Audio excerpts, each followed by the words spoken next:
네, 7월 21일 모닝 미팅 시작하도록 하겠습니다. 전일 미국 지수는 3대 지수 모두 상승을 했습니다.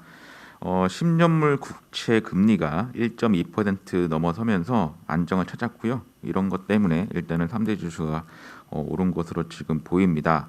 일단은 다우 지수는 1.62% 오른 34,511포인트, 나스닥 지수는 1.57% 상승한 14,498포인트, S&P 500은 1.52% 상승한 4,323포인트에 마감됐습니다.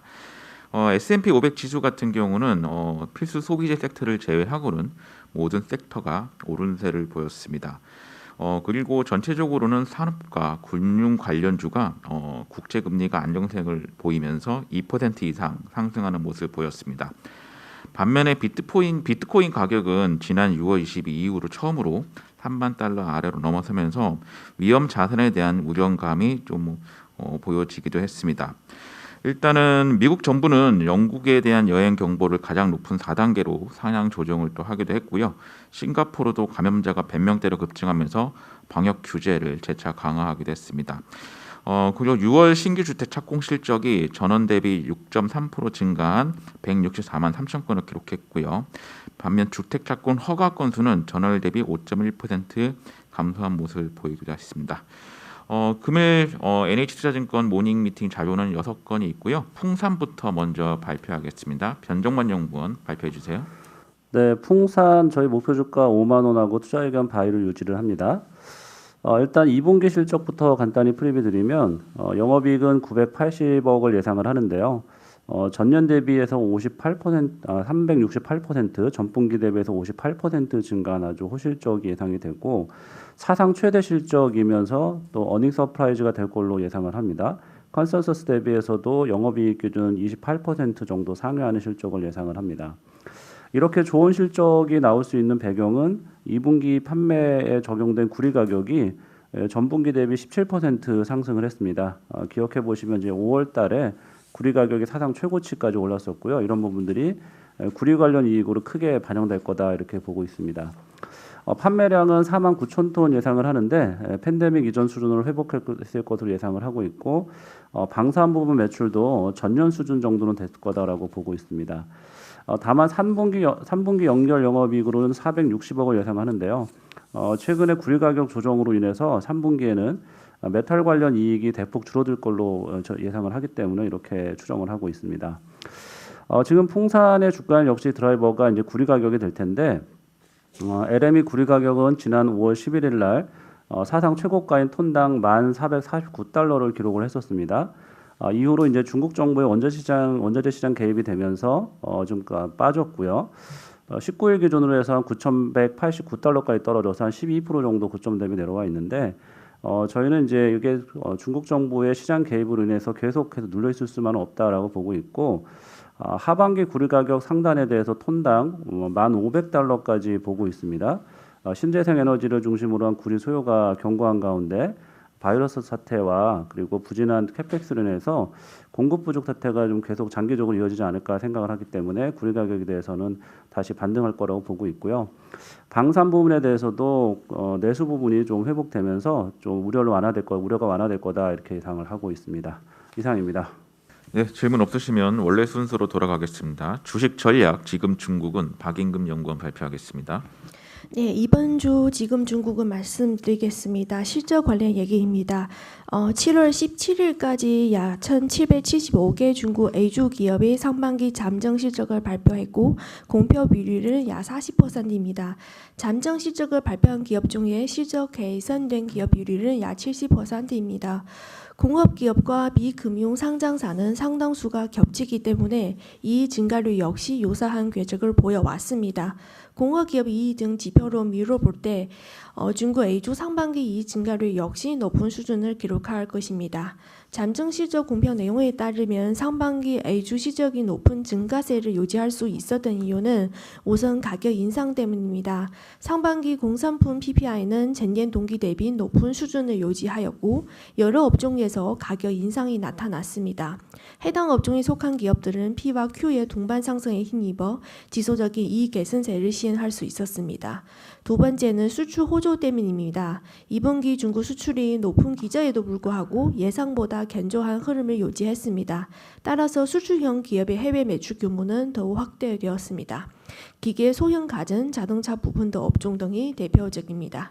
세부 업종별로 살펴보면 가격 인상이 진행되었던 구경제인 업스트림 소재와 성장 기대감이 높은 신경제인 신에너지, 반도체, 제야 등이 양호한 업황하에 실적 개선세를 보였습니다. 저희는 하반기 중국의 유동성 환경이 2분기 대비 개선될 것이라고 전망한 바 있습니다.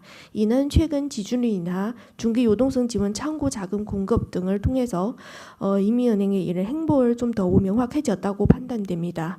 유동성 환경이 개선된 가운데 3분기에는 업종별로 구체화될 14차 오개년 계획 그리고 탄소 중립 추진 정책 등에 따라 업종 간의 차별화가 나타날 전망입니다. 이상입니다.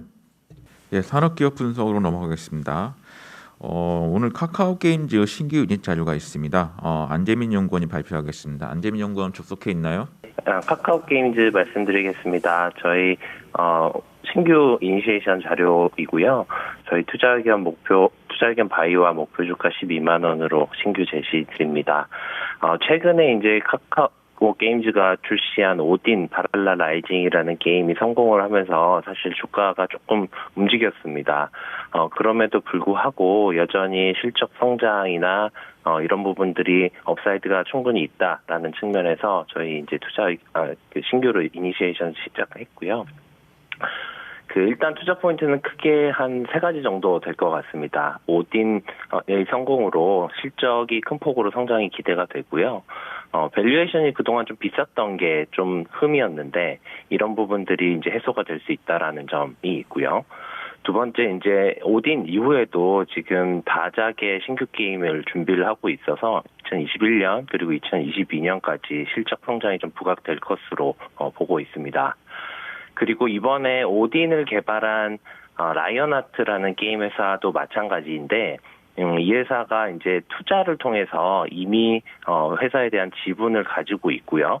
그 게임을 가지고 퍼블리싱을 하는, 그러니까 게임이 성공을 했을 때 퍼블리셔로서 인지도 향상, 실적 상승, 그리고 그다음에 투자 자회사의 기업 가치 상승 이런 것들이 이어지기 때문에 사실은 이 회사가 여러 가지 측면에서 이제 성과를 낼 것으로 보고 있습니다. 그래서 결과적으로는 실적도 좋아지고 투자도 잘하고 있고 그다음에 신작 라인업도 다양해지다 보니까 결국은 지금 대형 게임사 회사로 성장할 수 있는 그 구간에 들어와 있다라고 저희는 판단하고 있습니다. 21년 실적과 22년 실적을 보시면 올해 일단 오딘 성공으로 영업이익이 한 1,600억까지 성장할 것으로 보고 있고요. 내년도에도 한 2,480억 정도까지 성장할 것으로 보고 있습니다. 오딘 자체가 일단은 올해 중반에 나왔기 때문에 내년도까지 이익 성장에 기여할 것으로 보고 있고 내년에도 말씀드렸던 다수의 게임들 지금 준비 중에 있습니다. 하반기 이후에 한 9종에서 10종 정도가 지금 예정이 되어 있고요. 그 중에서도 좀 대형 라인업들은 우마무스메 프리티 더비라고 해서 최근에 일본 시장에서 계속 1등하고 있는 게임이 준비가 되어 있고 그 이후에 2022년 이후에는 프로젝트 RS, 가티스 오더, 그다음에 엑셀 게임즈라고 자회사가 준비하고 있는 MMORPG까지 이렇게 큰 대작들이 한 4개 정도가 올해 연말부터 해서 내년 정도까지 예정이 되어 있습니다. 말씀드렸던 것처럼 오딘은 일단 지금 1등을 3주째 기록을 하고 있고요. NC소프트의 리니지 M 그리고 리니지 2M이 지난 리니지 M이 한 4년, 리니지 2M이 한 1년 반 정도 동안 계속 1, 2등을 유지를 해 왔었는데 이것을 이제 역전을 시켰다라는 것 자체가 좀 의미가 있고요. 저희가 이제 기존에 MMORPG로서 성공했던 그리고 한국에서 1, 2, 3등을 기록했던 게임들을 과거 이제 추이를 보니 매출이 한 30%에서 40%대까지 떨어지는 구간, 최고 매출 대비해서 30~40%까지 떨어지는 구간까지 걸리는 시간이 최소한 36개월 정도는 걸리는 것으로 확인을 했습니다. 혹시 자료 가지고 계시다 그러면 15페이지 그림 12번과 13번에 있습니다. 그래서 이런 부분들을 감안하면 특히 오딘이 지금 1등을 3주째 하고 있고 말씀드렸던 리니지 M이 사실은 7월 달에 4주년 업데이트가 있었고 리니지 2M이 지난달 말에 대규모 업데이트가 있었음에도 불구하고 여전히 카카오 게임즈 오딘의 성과가 이제 좋다라는 부분들은 장기 흥행 가도에 좀 돌아선 게 아닌가라고 판단하고 있습니다.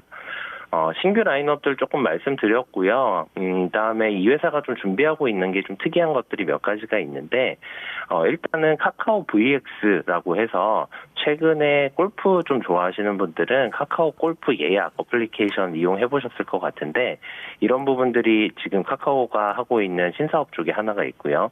그다음에 프렌즈 스크린 R이라고 해서 이제 골프존과 비슷한 스크린 골프 를 하고 있고, 그다음에 골프 레슨 아카데미인 프렌즈 아카데미도 운영하고 있습니다. 거기에서 한 단계 더 나가서 그다음에 홈 트레이딩 서비스도 지금 시작을 최근에 했고요. 그다음에 또 자회사 중에 라이프 MMO라고 하는 회사가 있는데 이 회사는 이제 카카오 게임즈가 지분을 57% 정도 가지고 있고 카카오 모빌리티가 24% 정도 가지고 있습니다.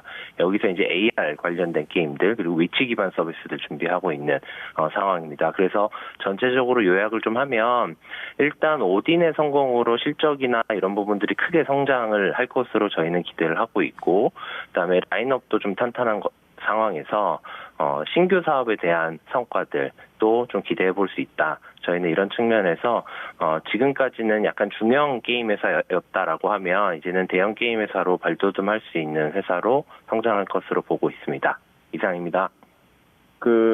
지금 최근에 불소 모바일이 8월 달에 이제 오픈 예정이잖아요. 오딘 매출 영향 안 받을지 하고, 그다음에 라이언하트 같은 경우는 인수 조건이라든가 추가 지분 인수 조건이라든가 아니면 추가 지분 인수 시기는 언제쯤 보시는지 설명 부탁드리겠습니다. 네, 8월 달에 경쟁 제품인 이제 NC소프트의 블레이드 앤 소울 2가 이제 출시가 될 예정입니다. 말씀하셨던 대로 경쟁이 좀 될 수 있어요. 그래서 조금 매출과 순위에 영향을 미칠 수 있지만 앞서 말씀드린 대로 지금 1위를 거의 한 3주 이상 하고 있고 리니지 M2M을 역전을 시킨 상태이기 때문에 어차피 게임이라는 게 소폭 좀 내려오더라도 매출이 이제 초기 대비 좀 내려오는 거는 뭐 기본적으로 대부분의 게임들이 그렇고요. 그렇지만 어느 정도 수준 이상, 지금 저희가 가정하고 있는 수준 이상은 나오지 않을까 기대를 하고 있고요. 말씀하신 아이언아트 같은 경우에는 지금 지분을 21% 정도 가지고 있고, 추가적으로 이제 콜옵션이 있는 것으로 저희가 알고 있습니다. 그래서 1대 주주까지 올라가게 될 거고요. 이렇게 되면 연결 기준으로 영업이익이 크게 상승하는 상황이 됩니다. 다만 이제 아직 시기나 가격이나 이런 것들은 사실 저희에게도 공개되고 있지는 않아서요. 이 부분들은 향후에 이제 공시나 이런 것들이 되면 추후에 업데이트를 드리도록 하겠습니다. 네, 질문 하나만 드리겠습니다. 카카오 게임즈 대형 게임사로서의 밸류에이션 분석 한 번만 브레이크다운 부탁드리겠습니다. 네, 일단은 뭐 기존에 지금 저희 이제 뭐 넷마블, NC소프트 넷마블 이런 업체들이 밸류에이션들이 조금 높은 편이고요. 특히 이제 넷마블 같은 경우에는 투자 자산들 가치도 있어서 조금 높은 편이긴 합니다. 30배 이상 받고 있는 상황이기도 하고요. 22년 기준으로 말씀드리는 겁니다. 거기에 이제 최근에 펄어비스 같은 경우에도 이제 중국에서 판호받은 이슈들이나 그다음에 붉은 사막 이제 출시 가능성 이런 것들 때문에 최근에 주가 흐름도 괜찮고 PR들이 좀 전반적으로 올라가고 있는 상황들이고요. 그 외에도 이제 글로벌 게임 업체들이 상승세를 좀 보여주고 있어서 저희는 PR 한 30배 정도 충분히 받을 수 있지 않을까라고 좀 기대를 하고 있고요. 실제로 21년 기준으로 놓고 보신다 그러면 지금 제가 목표 주가에 적용한 29배보다 훨씬 더 높은 한 33배에서 34배 정도 수준으로 나옵니다. 지금 저희 게임주 저희 선호도가 지금 어떤지 지금 뭐 얘기를 들어보면 이 신규 비즈니스를 생각을 한다면은 뭐 기존 뭐 온리 순수 게임사보다 밸류에이션을 더 줄 수도 있다 뭐 이런 생각도 드는데 저희 게임 종목들 선호도 순수가 지금 어떤지 좀 설명 좀 부탁드리겠습니다. 네, 뭐 순수 게임 회사라고 하기는 좀 그런데요. 어쨌든 모두 다 게임 지금이 메인 비즈니스이고요. 기존의 이제 대형 업체들, NC소프트랑 넷마블보다는 최근에 제가 좀 이야기 많이 드리고 있는 펄어비스, 그리고 카카오 게임즈, 중형 이제 시가총액이 아직 10조가 되지 않는 업체들, 두 업체들을 조금 더 선호한다라고 말씀드리고요. NC소프트 같은 경우에 이제 8월 달에, 블레이드 앤 소울 2 출시 전후로 해서 조금 변동성이 커질 수 있다라는 부분들이 있지만 여전히 이제 말씀드리고 있는 상황이고 그 다음에 이제 넷마블 요 순서대로 조금 이야기 드리고 있는 상황입니다. 네, 수고하셨고요. 예, 다음은 SK 머티리얼즈 도현우 연구원 발표하겠습니다. 일단 저희가 많이 말씀드렸지만 반도체 업황에 대해서 하반기에 좀 보수적으로 좀 보고 있는데요. 그리고 이제 소재랑 장비 업체 저희가 이제 커버하는 회사들이 있는데 저희가 이제 SK 머티리얼즈는 소재 장비 회사 중에서 유일하게 바이 레이팅을 유지하고 있는 회사입니다. 이제 가장 좋게 보고 있고요. 소재 업종의 이제 특성상 반도체 이 소재 업체들 뭐 삼성전자랑 하이닉스 같은 회사들 대비해서 주가라든지 실적이 좀 업황에 후행하는 경향이 있거든요. 그래서 하반기에도 저희는 이 SK 머티리얼즈는 실적이 계속 잘 나오지 않을까 그렇게 생각을 하고 있습니다. 투자 의견 바이를 유지하고요. 목표 주가를 기존 39만 원에서 46만 원으로 상향을 했고 목표 주가 상향 근거는 2022년 이익 추정치 상향입니다. 2023년도 상향을 했고요. 2021년부터 올해부터 작년까지 회사의 기존 특수가스 위주 포트폴리오에서 조인트 벤처를 많이 만들었고 그리고 M&A를 통해서 회사들을 많이 인수를 했는데 거기서 나오는 이 OLED 소재 그리고 프리커서 그리고 2차 전지 등으로 포트폴리오 다변화가 이제 본격화되고요. 매출이 이제 본격적으로 이제 반영되지 않을까 그렇게 생각을 하고 있습니다. 2분기 실적을 어제 발표를 했는데 매출액이랑 영업이익이 잘 나왔습니다. 영업이익이 컨센서스는 상회를 했고 저희가 이제 보고 있는 것보다는 약간 하회를 했습니다. 680억 원 나왔습니다. 회사에서 설명을 하기로는 신규 사업으로 인한 세팅 비용 이런 것들이 일부 반영이 됐고 그거 반영 안 됐으면 700억 이상도 나오지 않았을까 그렇게 생각을 하고 있습니다. NF3라든지 WF6 그리고 시가가스, 포토레지스트 같은 전반적인 제품 출하량이랑 가격이 상당히 호재였습니다. 이유는 연초부터 많이 말씀드렸던 삼성전자, 하이닉스 같은 고객사들의 이제 메모리 캐파 확대가 소재 출하량 개선에 좀 기여했다 이렇게 보고 있습니다. 하반기에도 이 캐파 투자 확대 전략이 계속 유지가 되고 있기 때문에 소재 출하량은 계속 많이 늘어날 거다 이렇게 생각을 하고 있고요. 최근에 메모리 반도체 일부 절연막 소재가 지르코늄 계열에서 이제 하프늄 소재로 변경되는 거 이것도 자회사 SK 트리캠 매출에 기여를 할 거다라고 생각을 하고 있고요. 최근에 일본의 이제 OLED 소재 업체 JNC라고 있는데 거기랑 같이 설립한 조인트 벤처의 블루 계열 OLED 소재 매출도 하반기 중에 발생한다라고 보고 있습니다. 그리고 회사에서 이제 어제 발표한 게 예전에 이 조인트 벤처를 만든다라고는 발표했는데 어제 발표한 거는 이 배터리 소재 기업 미국의 이 그룹 14라고 있는데요. 이 회사랑 합작한 실리콘 음극재 관련된 조인트 벤처가 있는데 회사 이름은 SK 머티리얼즈 그룹 14으로 정했다라고 합니다.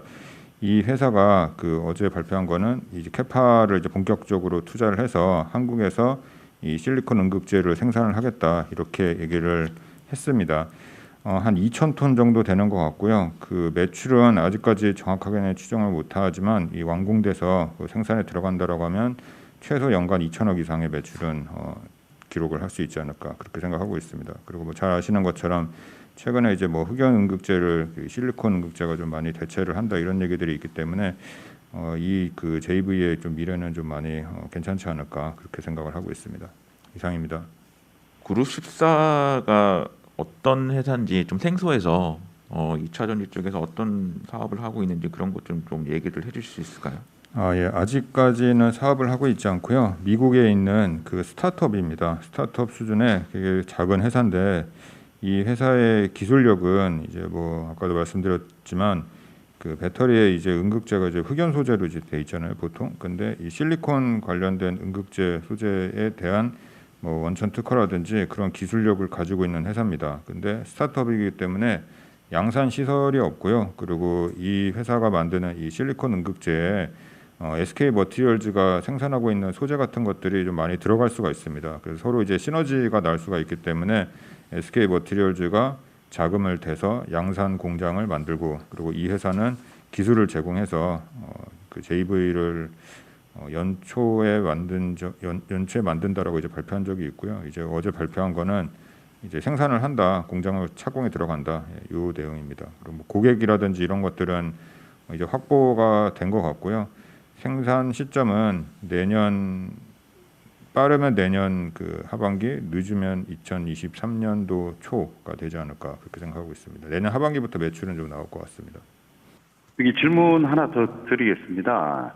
저희가 뭐 전반적으로 아까도 말씀을 하셨지만 뭐 유일한 그 소재 쪽에서 바이 종목이고 사실 뭐 최근에 전반적으로 반도체 관련 쪽이 뭐 주가 퍼포먼스가 좋지는 않은 상황에서 뭐 SK 머티리얼즈가 좀 뭐 지금 시총과 비교해도 그렇고 좀 강한 모습을 보이고 있는데 저희 뭐 장비나 소재 관련된 종목들 투자 전략 한 번 더 정리해 주시면 고맙겠습니다. 예, 저희가 그 커버하고 있는 그 소재 장비 업체 나머지 회사들은 이제 테스랑 이제 원익 IPS 같은 회사들이 있는데요. 일단 투자 의견은 이제 홀드고요. 저희가 이제 보고 있는 거는 삼성전자, 하이닉스가 보통 이제 그 회사들 주가를 따라갑니다. 그 소재랑 장비 업체들 같은 경우도요. 그 SK 머티리얼즈 최근에 이제 주가 흐름은 약간 좀 특이한 상황이다 그렇게 보시면 될 것 같고요. 하이닉스가 이제 주가가 안 되면 장비 업체들도 주가가 안 되는데 그 이유가 하이닉스가 주가가 안 된다라고 보는 그 근거가 이제 이 회사들이 공격적으로 이제 캐파를 투자하니까 뭐 지금은 괜찮지만 가격이 이제 곧 빠지지 않겠느냐 뭐 이런 예상 때문이거든요. 그래서 장비 업체 같은 경우도 이제 투자를 많이 하면 지금은 실적이 괜찮지만 내년에는 이제 업황이 다 둔화되면서 실적이 같이 빠질 수도 있다. 뭐 이런 내용 때문에 저희는 이제 그렇게 좋게 보고 있지는 않습니다. 그리고 올해 같은 경우에 실적을 분기별로 봐도 약간 상고하저 흐름이 되지 않을까 이렇게 생각하고 있고요. 그 이유가 올해는 이제 디램 투자가 많고 낸드 투자가 이제 거의 없는데 디램 투자를 상반기에 이제 너무 많이 해놨기 때문에 하반기에는 뭐 일부 좀 줄어들 가능성이 좀 있지 않을까 그렇게 생각을 하고 있습니다. 예, 다음은 TNR 바이오팹 박병구 연구원 발표하겠습니다. 안녕하세요. TNR 바이오팹 코멘트 자료 말씀드리도록 하겠습니다. TNR 바이오팹에서 어드밴스드 머티리얼즈라는 저명한 학술지에 간 관련된 논문을 올렸는데요. 이게 임팩트 팩터 30 정도가 되는데요. 이 수준이 일단 전 세계 3만여 개의 저널 중에서 한 60위 안쪽으로 들어오는 수준이라고 보시면 될 것 같고요. 그리고 이들이 하고 있는 재료과학 쪽에서는 세계 최고 수준이다라고 보시면 될 것 같습니다. 그래서 핵심적인 내용은 단 한 번의 프린팅으로 혈관을 포함하는 간 소엽을 구현했고요. 그리고 생체 내 이식을 성공한 다음에 안정화까지 성공을 했습니다. 그리고 마지막으로 단일 헤드로 대량 생산이 가능하기 때문에 이후에 상업화에도 굉장히 유리할 것이다라고 보고 있습니다. 그래서 이렇게 좋은 학술지에 올린 거는 알겠는데 어디에 이제 활용을 할 수 있을 것이냐라고 보시면은요. 인공장기 같은 경우에는 다양한 분야의 확장 가능성이 있지만 당장의 제약 산업에서 주목하고 있는 분야는 전임상 독성 시험 대체 분야다라고 보시면 될 것 같습니다. 지금 글로벌 제약사를 포함해서 신약 개발 기업의 가장 큰 고민은 신약 개발 실패라고 보시면 되고요. 그리고 여기에 크게 기여하고 있는 게 간독성 전임상 시험입니다. 그래서 동물 실험과 사람 임상 시험의 세포가 엄연히 다르기 때문에 이런 실패하는 사례가 많이 나오는 거고요. 그래서 이번에 간 오가노이드를 생체 내까지 이식을 성공한 거의 세계 최초의 사례이기 때문에 큰 의미가 있고 상업화로도 의미가 있다라고 보고 있습니다. 그리고 지난 3월 보고서에서 말씀드린 그 아스트라제네카랑 같이 협업을 하고 있는 셀링크라는 시가총액이 3조 정도 되는 수준의 기업이 있는데요. 이 기업도 사실 주가가 이렇게 많이 올라온 거는 간 오가노이드를 활용해서 지금 전임상 독성 시험에 활용하려고 하고 있기 때문이라고 보고 있습니다. 그래서 지금 시험관 내 독성 시험 시장이나 뭐 전임상 CRO 시장도 각각 2025년에 149억 달러, 78억 달러 전망하고 있어서 시장 규모도 꽤 큰 부분이다라고 보고 있습니다. 그래서 지금 TNL 바이오팹은 J&J나 뭐 비브라운 코리아 등의 프로젝트로 잘하고 있지만 새로운 비즈니스로도 확대가 가능하고요. 지금 이 관련된 특허도 2년 전부터 준비를 해서 미국, 한국 그리고 일본의 특허 등록이 완료된 상태입니다. 이상입니다. 질문 하나만 드리겠습니다. TNR 바이오팹 설명해 주시면 전임상 독성 시험 얘기를 많이 하셨는데 전임상 독성 시험에서 간이 중요한 이유가 무엇인가요? 어떤 건지.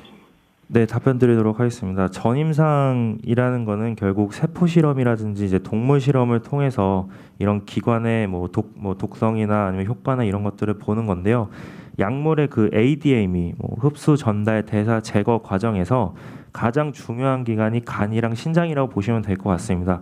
사람 몸에서도 약물이 흡수되고 대사되고 제거되는데 간과 신장이 가장 큰 역할을 하고 있기 때문에 전임상 독성 시험을 할 때는 간이나 이런 신장 위주로 하고요. 그 중에서도 간의 역할이 더 크다라고 보시면 될 것 같습니다. 예, 다음은 오리온 조미진 연구원 발표하겠습니다. 네, 어제 6월 실적 발표가 있었습니다. 6월까지는 시장의 기대감이 없었으나 이보다 실적은 좀 하회를 하였고요. 이유는 중국 법인 때문이었습니다. 중국 법인은 지난 5월로 마무리되었다고 봤던 그 경제보상금이 6월까지 집행되며 원재료 부담에 일회성 비용까지 더해지며 수익성을 좀 악화시켰습니다.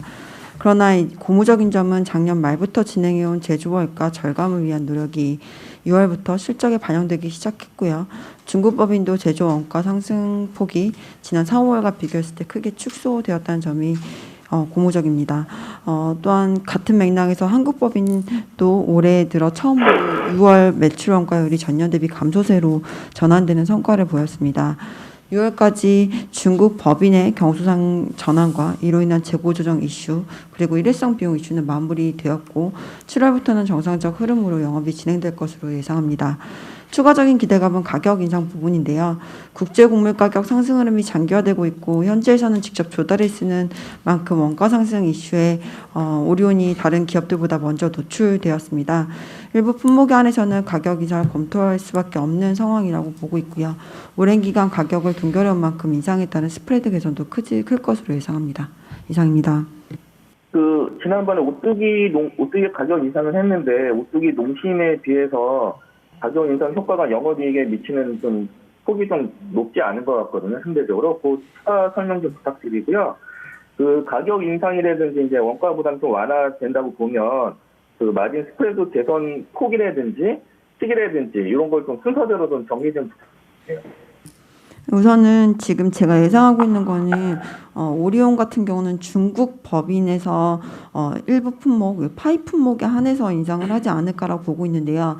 이유는 한국은 너무 잘하고 있고요. 그리고 베트남하고 러시아 같은 경우는 아직까지는 시장을 개척하는 단계라서 여기서는 가격 인상보다는 점유율 확대 쪽으로 집중하지 않을까 보고 있습니다. 따라서 오뚜기나 농심보다는 좀 일부 품목에 제한적으로 또 일부 지역에 제한적으로 인상을 하기 때문에 인상폭은 좀 크지 않는 것처럼 보이지만 그 영업이익률의 폭에서는 그렇게까지 차이가 나지 않는 것으로 보고 있고요. 그리고 그 가격 인상 시점은 아마 오리온 같은 경우는 하반기 정도 볼 것으로 좀 보고 있고요. 원가 부담은 앞서 말씀드린 것처럼 이미 중국 법인이나 이런 쪽에서는 축소되는 모습을 보여줬고요. 한국은 이미 올해 6월 처음으로 전년 대비 감소세로 전환되는 모습을 보여줬기 때문에 7월부터는 그래도 이러한 부담에서는 어느 정도 좀 완화되지 않을까 좀 보고 있고요. 가격 인상 효과는 보통 평균적으로 인상 시점 이후 한 3개월 정도 지나면 발생된다라고 보시면 되겠습니다. 예, 추가 질문 없으시면 7월 21일 모닝 미팅 마치겠습니다.